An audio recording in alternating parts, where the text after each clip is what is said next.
Tally ho, my tear limb from limbs, it's Man Sant, and we're gonna bring this back to like an old school Yu-Gi-Oh style video because I'm on the road this week, headed back from Columbus all the way to Orlando to stream the Battle Hardened this weekend. So we're not in the studio per se, we're not gonna do a fully produced video, but I still really wanted to talk directly to all you folks out there to preach the gospel that is this Levia deck, because for once in Levia's career, she has cashed out majorly. There's no calling top 8 to her name yet, but this was a 20K, which is a prize pool equal to and sometimes larger than a calling, and I took her all the way to top 4. So I can't quite call it a calling top 4, but it's still a world's first in other means, and this list is really unique and it performed really well, so I would love to show it off for you all. So first off, shout out to my team, the Fabled Runaways, who had a really strong showing overall this weekend, placing Levia not only in top 8 of the 20K, but Pat Eshghy also got top 8 in the 10K on day 2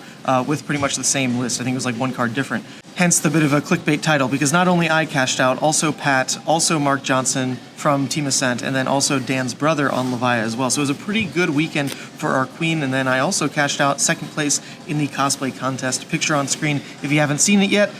But here we go, the deck tech itself. We've got Levia, Shadowborn Abomination, and while she has not gotten a reprint hero, of course there is the massive upgrade she received in the Blazonfet Levia Consumed / Levia Redeemed, which this deck actually plays kind of on both axes. You can normally plan around going Consumed, but depending on how your opponent is telling you how they want to play the game, if they're slowing down and you're getting more aggressive turn cycles off early, rather than like trading life back and forth, because they're on the defensive side, Levia Redeemed actually can become part of your game plan. This has enough banishers that you can really do both sides of it. So this is not necessarily one deck or the other, it's all about flexibility, right? But still an absolutely powerful card. In terms of weapons, we're only running the Mandible Claws. Funny note about my altars, as you're gonna see through the deck here, the 3 times I was on stream, I was told to keep removing more parts of my blinged out Levia deck. The first time, I had my own sleeves on camera, right? The League of Levia sleeves you might have seen before. And then I was asked to remove them. So the next time I was on camera, I was on black sleeves with my altars. But then they told me to remove my altars. So the third time that I was on camera, I no longer had my sleeves, I no longer had my altars, and I had none of that confidence that comes with all that. So you know what, that's what I'm going to blame my eventual loss in top 4 on. But anyway, we have the Mandible Claws, really just enabled not only by the Blood Rush, which has always been like staple in Levia, but also Tear Limb from Limb, which is what you'll see as the deck goes on, which has kind of been the big upgrade, I think, to how Levia deck can play to really get use out of these suckers. We've got Scowling Fleshbag and Carrion Husk. Both cards here block an obscene amount for the game of Flesh and Blood. Carrion Husk is always getting that 6 value, but you've got to attach it in theory to potentially blocking like an Erase Face or a CNC. So it's not just vanilla points of damage, there's also potentially a hit effect connected to that beautiful 6 number. And then Scowling Fleshbag, similarly, not only blocks 2, but if you've prevented some kind of finisher to a combo turn out of a ninja per se, or like a pummel effect, then that 2 block, plus the card denial, plus whatever potential hit effect was coming, if it was like a snatch pummel like we mentioned, this card can have just so many points attached to it, and I just think is like really one of the best cards, highest ceiling in terms of defense in the deck, even more so than Carrion Husk. Then we have Gamblers and Scabskins. Absolute phenomenal use out of these guys over the weekend. I did roll a double 1 in one of my games, where normally I would assume that is a hard loss for Levia. I actually still won with a double 1. So these guys really did not leave me hanging much this weekend. And if you caught my top 8 game against Michael Hamilton at the Realm Rumble 20K this weekend, most of the time I was letting my opponents roll my dice, because I just know I am very cursed when it comes to dice. I've had enough tournament runs end that not only do I not want to touch the dice, I'd rather leave it up to as little potential claimy hands as possible. We want to just drop it in the dice tower and let it shine. And boy, oh boy, did it shine in that top 8 game when Michael Hamilton fed me literally 4 6s, which was incredible. These cards continue to just be obscene. In terms of the last equipment pieces here, there's a Spoiled Skull and a Findel Spring Tunic. The Spoiled Skull comes in not only as your AB piece, which is pretty much like the only one you should really consider these days with Icelander gone. There's no argument to really want AB3, AB1 is fine. And it also has massive upside into pure fatigue matches like a Teklavos and Arachne, and then I'm also going to take it into Dromai, where I think it is really, really powerful. Dromai and Prism, actually, both an illusionist You might get some mileage early game, preventing AB on your own turn, or preventing arcane damage on your own turn, into Prism because of like Merciful or something, and then you might pay into Burn Them All and Asvalai to protect your flip a bit better. But its effect to choose an extra attack to play means you can choose Blood Rush, Tear Limb from Limb, and Pulping, which are all cards that are going to unlock a massive hand because they turn on your Mandible Claws and just let you slam your opponent with obscene amounts of damage all off the back of this card, regardless of kind of which one it picks. Right, Pulping, Tear Limb, Blood Rush are all just going to kickstart that turn. And then Final Spring Tunic because of the sideboard package to fatigue out Mech, as well as what it can do for the Kano matchup, right?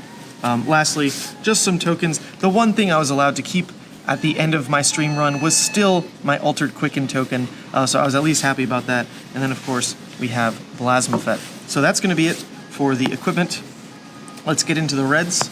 I think the reds are going to be a lot of what you've seen already in Levia decks. So many of these cards are tried and tested, and that would be something like Red Dread Screamer, which, there you go, this is the answer to the cosplay question. I did cosplay Dread Screamer this weekend and had a lot of fun doing so. This sucker is terrifying, and I had so many cool photo opportunities with the brain. That's actually the beanie that I'm wearing now. Is the brain that I was using as a prop. So for anyone who's watching on stream and confused, this is not just a thinking cap, it is also an actual costume prop I used for this. But Dread Screamer, this is one of your few go-agains that's not going to enable your claws, but it doesn't matter because the curve of this sucker is just so strong next to your other one costs, as well as its ability to really lean into a potential Art of War play, a Scabs play, and not just be a single source of go-again, but a potential to go 3 wide, which is incredible. And also one of the best things you can banish off the back of an early like Blasmafet flip. Just having Dread Screamers, and then of course Endless Maws are kind of the first Blood Debt attacks you're really looking to try to get value out of in the Banished Zone, just because they unlock such powerful small hands. Endless Maw being a 2-card 9 play, which is insane. Just one of the best cards in the game. I really feel like you get more wins tied to the amount of times you are drawing Endless Maw than any other card in the game. You can draw Blood Rushes and they can brick, but it is like impossible to draw an Endless Maw and it not be good. And so this card just constantly overperforms, and if you saw my top 4 game against Brody, I think one of the main reasons I was missing a few points in that matchup was because I never saw Endless Maw nor Swing Big, which are like your best small hand plays, and to a lot of games, this deck's more mid-rangey, waiting for its larger hands to really pop off. These cards are just all-stars.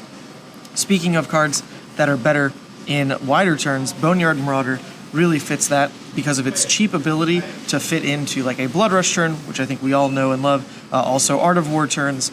Also its ability to let you roll Scab Skins and still basically make this an Endless Maw, where you pitch a blue and then try to swing in a Mandible Claw as well for a 2-card 9 play. I did it so many times over the weekend.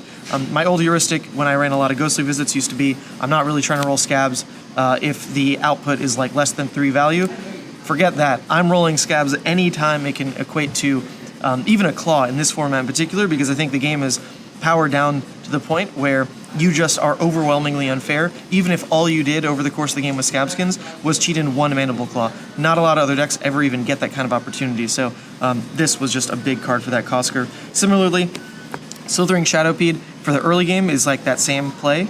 It's also a fantastic combo next to Art of War, and I pulled off the basically like 2-card 12 play multiple times throughout the weekend, where Slithering Shadowpede lets you get banished by Art of War, leading with a blue. If you then draw into another 1-cost, you're playing Slithering Shadowpede and the 1-cost and then arsenaling that next card. So you effectively spent 3 cards to throw 2 cards and arsenal a new one, which is a 2-card 12 value, which is insane. This card was an all-star non-stop over the course of the weekend, and I really felt like its ability as well to let you do that 2-card 9 play into a Blasmafet flip was I think one of the main things I was doing turn by turn, is I was parking this in Arsenal into the flip turn and then looking for the 2-card 9 into flip, because this critically doesn't turn off Blood Debt, right? Which you actually want a certain amount of cards of in the deck for that exact purpose. Swing Big is like right in that same vein, right? This card does not turn off Blood Debt. Early game, it's a fantastic rate, and because of the way that this deck can use large hands, and also with kind of the nature of the format we're in, there's a lot of decks where your opponent might actually consider, okay, if I give 2 cards and a piece of equipment, I can get a Quicken token and get like a little bit of extra value out of my turn that I wasn't expecting. Or maybe block with 3 cards, get a Quicken in Arsenal. There's a lot of opponents that were actually considering those kinds of lines. And every time they did that to swing big, it felt like I won. Because now my turn cycle, I filled, I got what I wanted out of the way. I filled my graveyard with at least 1 extra 6, perfect. And then I've also now bought myself into a large hand, which this deck can use really well. So swing big continued to be an absolute all-star. I don't think I ever got the swing big into flip turn off, but that's also something you should look to do. In terms of spicier counts, I had 1-ofs in Pulping and Savage Feast. The Pulping as a 1-of critically was for the Dromai matchup, because like I mentioned with Spoiled Skull, you want to choose Pulping, Tear Limb, and Blood Rush, since those are your 3 enablers for Claws. But Pulping has a lot of problems in the metagame right now, because I think a lot of decks are happy to slow down and run defense reactions, because not every deck can just vomit its hand for full value. Decks that want to trade with at least 1 card are slotting in D-reacts, and then Pulping becomes really terrifying to play, because unlike Tear Limb from Limb, which we'll get to, Pulping can just lose yourself the game. You're drawing up this card, it is basically a forced play, it's a red, it doesn't block, you lead your turn with it as it's supposed to, but if you get blown out by a D-react, just because, like I said, kind of a forced line, then you're taking Blood Debt on that turn, and it is just misery. So really I like it into Dromai more than anything, because you can slam a Miragai, and it doesn't matter if you hit or not, your turn goes on, and then the Spoiled Skull play. But there are a lot of other matchups where I'm keeping it in as well. And then Savage Feast, because this is basically a Pulping that blocks, with, upside, or the downside rather, being that it needs to be next to a Scabs play, but with the upside being, this is really good in Arsenal next to an Art of War. And one of the things I was thinking about with this deck in the 1-ofs is, 1-ofs compared to 2-ofs rather, is if I am running a card at 3, it's because I really don't mind drawing 2 of them, because those cards are probably fine to Arsenal, or just like burn on that same turn. If a 3-of is kind of in that slot, then I'm happy. If a 2-of I want to see multiple times, but I don't ever really want to play one and then Arsenal, then it should probably be a 2-of. If I only really am looking for 1 of this card because it has a high ceiling, but it's not really part of a game plan I'm pulling off, then I want it at 1. So that's exactly what the Pulping was for, and Savage Feast in the exact same way. This in Arsenal lets me draw into the Art of Wars, which I do just want to burn for value, and then make sure that it also unlocks Claws for me. But I never really want to draw multiple Savage Feasts, never really want to play multiple Savage Feasts, because it is a forced Scabskins line. So in the vein of like those 2-ofs I'm talking about, I have 2 red Hungering Slaughter Beasts. This one is because I was really looking for, with how this deck is ratioed, more 2-card hands that could pitch in yellows that I didn't mind. Either because I'm pitching in an Art of War, pitching in a Shade and Death Hydra, or just because there are 18 yellows in the deck. It's 21 red, 18 yellow, 21 blue. A Hungering Slaughter Beast as a 2-card 7 doesn't sound great, but you have to remember the upside is you filled your deck with a yellow over a blue, and the yellows are pretty critical to pitch in for some of your strategies into grindier decks. So I really, really like the inclusion of this card. But then I think the all-star, in terms of upgrades from how I ran this list at Worlds, was the Writhing Beast Hulk. Because this card I ran a 1-of at Worlds, and every time I saw it, I felt like it was one of the best cards in the deck, so I brought it up to 2, and really what this sucker is doing is fixing how you're ending the game. It's giving you guaranteed ways of saying, I know how much true damage I have in my deck. I know that like this Dominate attack is coming, this Dominate attack is coming. With a Plasma Effect consumed, you can kind of like park them in your Banish Zone for those exact turns, and then because of your endgame in like Reckless, or even like cheeky Art of War +1s, which I did for lethal at least once, or like Convulsions plays, the true damage effects you can get off of Writhing Beast Hulk make it really strong, apart from just the fact it's not necessarily like a good rate. It is part of a game plan that is really, really, really important. And then in an aggro matchup, truly, block with this sucker, you don't really want to play it, but when it's in your Banish Zone, your aggro opponent, I mean, they probably don't have a ton of armor, so you're just like burning through their life and then closing with Writhing. There's nothing they can do about it. You're keeping a 1-card play. Just say, okay, Writhing, you lose, which is really, really, really strong. So that's all the reds in the main board. Then we've got the yellows. And the yellows, like I mentioned, are pretty heavy in this deck. We are a brute deck, so we kind of are forced into running a lot of yellows since we can't just put all the 6s we want in the blue slot. But I think this deck really appreciated running the higher yellow count, because a lot of the reds that we saw are actually paid for entirely by yellows. The Hungering Slaughter Beast, the Swing Bigs, right?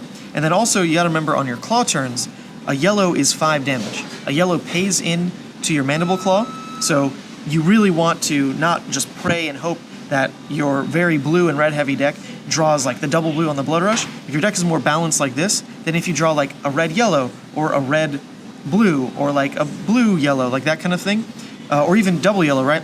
All those kind of smooth over how a really large hand is trying to play because of all the resource sinks you have. So the yellows worked out really well in that capacity. They don't necessarily get like played out specifically, like the Hungering Slaughter Beast is not a card I'm looking to really throw at anyone, but it's there for that kind of use case where, you know, sure, if I am throwing this on an Art of War turn, I am throwing this on a Blood Rush turn, it's still what I'm looking for, some kind of Banisher, some kind of 6 power, and then the yellow, as we talked about, is strong. One of the more playable yellows, though, is Graveling Growl. This sucker really came up huge, mostly in the Art of War play I'm talking about next to Shadowpede. This is like the ideal 1-cost you're trying to run into, but you know, other Slitherings, other Boneyards also work. The Graveling Growl is just more flexible because it's a yellow, so you draw it into that hand, and now you have the choice of, maybe I didn't want to throw the Graveling, maybe I want to roll Scabs. So Graveling Growl is just flexible in that one slot. I never really missed the red Gravelings in this list, mostly because of how the yellows are ratioed out, like I mentioned. And then this is one you don't even mind pitching back in, because if you're pitching in other powerful yellows, like Beast Within Blood Rush or Art of War, like in some matchups, this is one of the better cards you can then draw, because it's going to cheat your resource curve, and if your deck is a lot of blues and yellows and not a lot of reds left, then the fact that this is a 1-cost yellow means all of a sudden an Art of War turn can pay for like a Graveling Growl and a blue Deadwood, and still come in for 12 and not feel terrible, whereas like normally you're never trying to pay for a blue Deadwood, but now your deck is so dense on pitch, right? Very good card, very, very good card.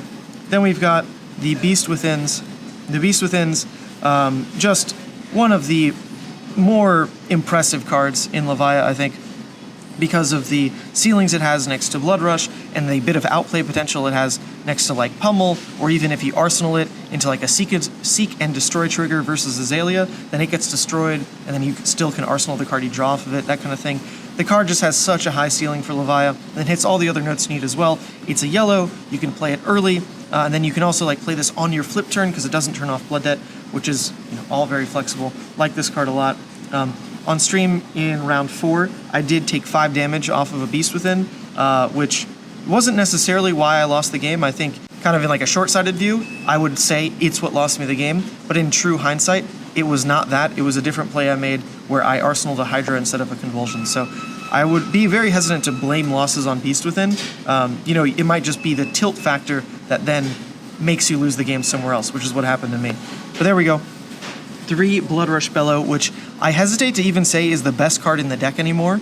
It realistically is, but it's only one piece to why the deck is so oppressive when you get to keep a large hand, because it's the Claw Enabler that normally gets +6 value out of the turn, right? Which seems to be unique, you would think. Seems to be unique for Brood.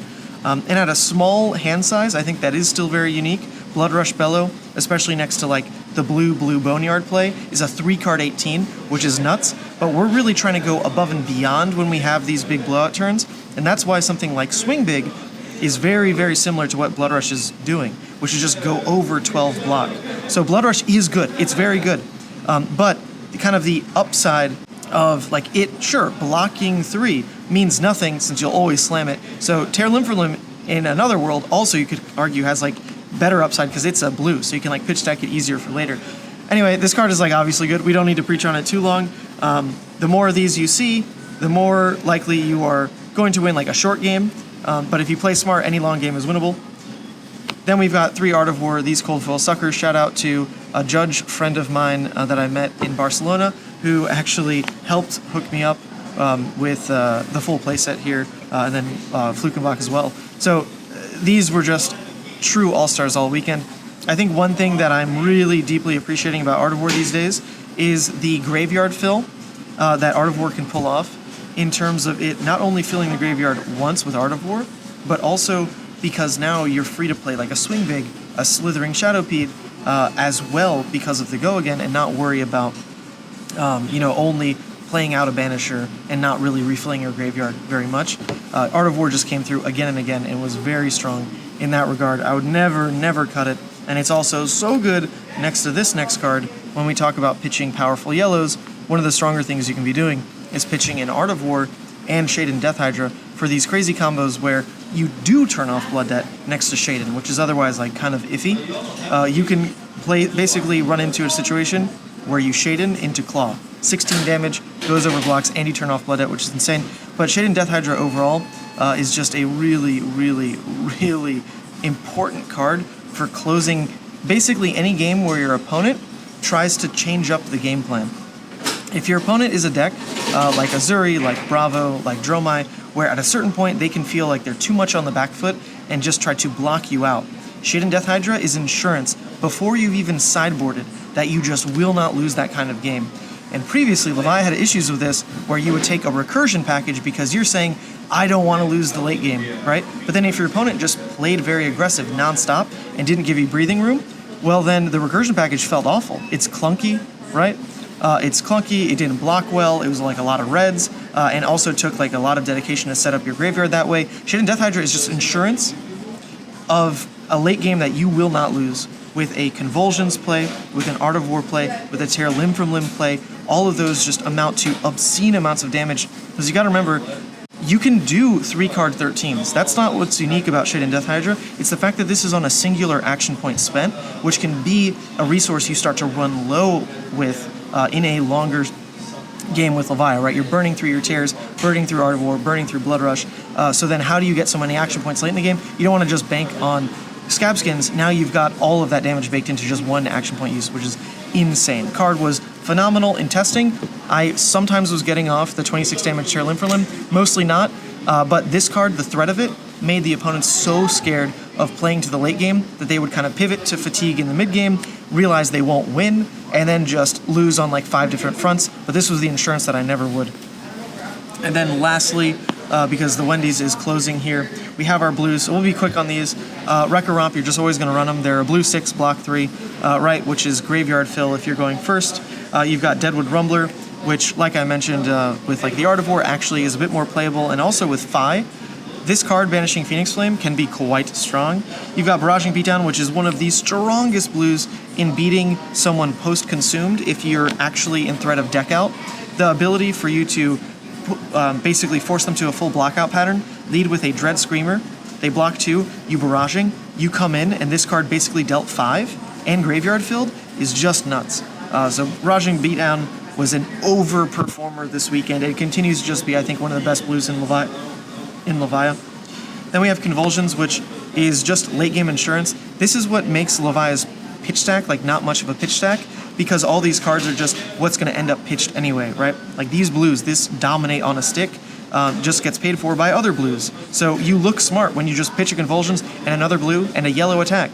But that's not really a pitch stack, it's just what the deck is naturally pitching towards. And I think that's actually like one of the stronger capabilities of a Levia deck versus how other aggro decks have to play for a late game. They have to kind of take real off turns to set up a above rate end game, whereas Levia just gets it. So Convulsions, very, very strong. Blue Dread Screamer is in a similar vein as Convulsions, where it's just this extra enabler in your blue pitch that looks like you're, doing something smart, but you're really not. The fact that you're just pitching in a breakpoint go again is really, really good. You can play this out first cycle. It feels great anyway, just because of enabling like the Graveling Growl cost curve.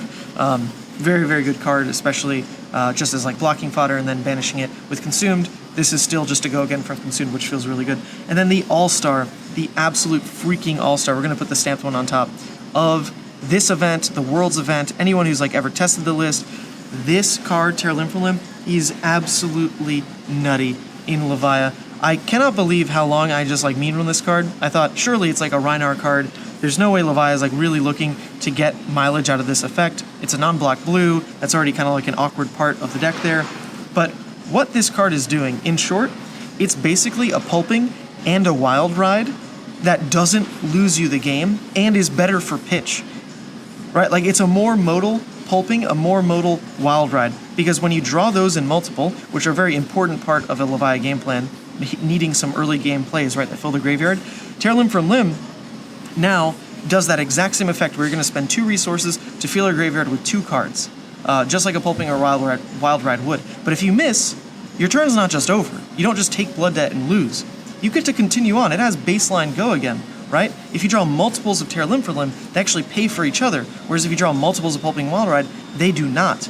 And the cost curve of a Tear Limb from Limb works just beautifully in a very blue-heavy list, like a Levia deck is over a Rhinar, because you're enabling these turns where now the claws the Mandible Claws that are activated because of the discard of a 6 just actually can go super wide. On a 5-card play, Claw into a 12 power attack, you're looking at, 18 damage.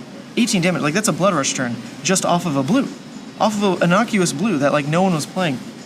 So really overwhelmingly impressed with this card. I think I played it a lot on stream as well, so you can kind of see the ceiling of this. Like, oh, Brody gave me, a 3-card play. All right, I'll just like smack him for 15. And it's not only tied to like having a Dread Screamer for that kind of rate. Tear Limb from Limb can do it too. Really, really good card. And then the last blue one-ofs, Reckless Swing, just to close out like an elusive game where you're kind of missing some of those dominate pieces. Doomsday, absolute all-star, and then Soul Harvest, which I realized this weekend is actually only a shadow action. I mean, I knew that from like Blood Rush plays, but that actually loses a lot of value next to the Tear Limb from Limb. If you hit Tear Limb, it's only going to double Brute. So you can't actually double the Soul Harvest, which came up in my game against Yuki with her on Bolton. If this could have come in for 18, I win the game, but it does not. So that's a little unfortunate. I'm a little sad at Soul Harvest now. But the last thing to talk about is really easy. I think this deck sideboards conceptually it's very easy to understand. And in the link for this deck, I do have all the sideboard notes. But basically, the sideboard plan is mostly built around beating Mech, because Dash.io, OG Dash played aggressively, and Max all fold to the same kind of sideboard strategy. So you're hitting 3 decks very targetedly with your sideboard. You can also then side a little bit differently into like Bravo, Azuri with the sideboard as well, into Kano decently, not great, but decently, into like Tree Frog Dash pretty well. And that is really just with a like defensive package. The deck I showed you was like a straight 60 cards as a base, but then I'm also running 3 Arg Smash, 3 Sink Below. These ones actually do come in a bit more often because they might come in over like the Shade and Death Hydras in a game that I know my opponent could never pivot to block out, like Azalea, right? 3 Fate Foreseen, and then 2 Sigil of Solace. And conceptually, like, this is really all just about siding out non-blocks versus Mech, and then fatiguing out those matchups, which happened non-stop in Worlds. I think I did it 3 times in Worlds, and then did it once in the 20K as well. And then in theory, if I'd made it to the finals, I was talking to Raj and Matt W, and they were both very scared of the fact that, like, if you just board that way, it's hard for them to win. Like, it is just so hard for them to win when it's not like a Tree Frog deck that is built with a bunch of remembrances, right? Like, Arc Smash is just so good. And the Sigils are, like, also fine versus Kano. That's about it for the deck tech with this deck. If you want a deeper story time, I'm sure I'll talk about it on stream probably this weekend in Battle Hardened Orlando. If you want a detailed write-up of all my rounds, I actually did a write-up on the Runaways Discord and then also on my Patreon of every game I played. It was like a massive text dump. So I promise you that content won't be paywalled forever. I'll get to it. But if you want that right now, it is on my Patreon. It is on the Runaways premium Discord. But just to run through the matchups real quick so that I prove to you all the matchups I took down, people. It was a Dorinthia round 1, win. Katsu round 2, win. Phi round 3, win. Tree Frog Dash on stream round 4, where I really had, I threw that game pretty hard. I go into it in the write-up. Round 5 versus Majin Bay on Kano, win.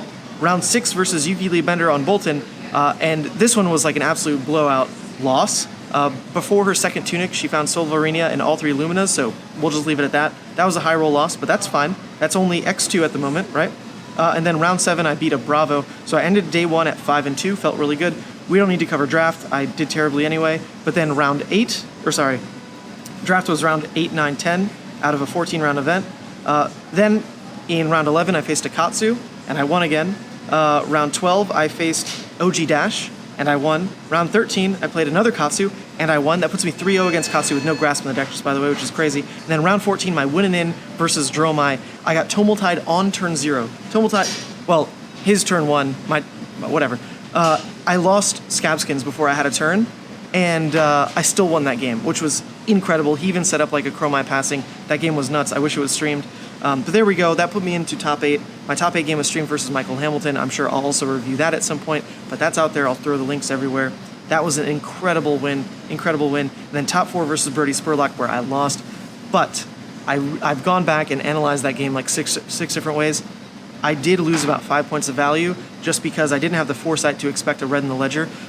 So I would have loved to see how that game played out if I played it perfectly, because I truly made like one pretty big error on a game that was otherwise played really, really tight. So I'm not Brody's level, guys. I'm not Brody's level, but it was an amazing run. That put Levia cashing out at over $4,500 this weekend, and the deck's like not even done evolving. Heavy Hitters is coming out, and I'm sure that will change a lot about the deck. But for now, have a lot of fun playing Levia. She feels so good right now. In terms of potential changes for next time, really there's no big event that matters anymore with this list, but I would look into running Grasp of Darkness in the list, probably over like a Fate Foreseen, and then running probably like one Mark of the Beast over a Shaden Death Hydra. 3 was like a bit too much. But there we go. That's it for the deck tech, folks. It was a lot of fun. Finally cashed out something big with Levia. Feeling so good. See you guys in Orlando.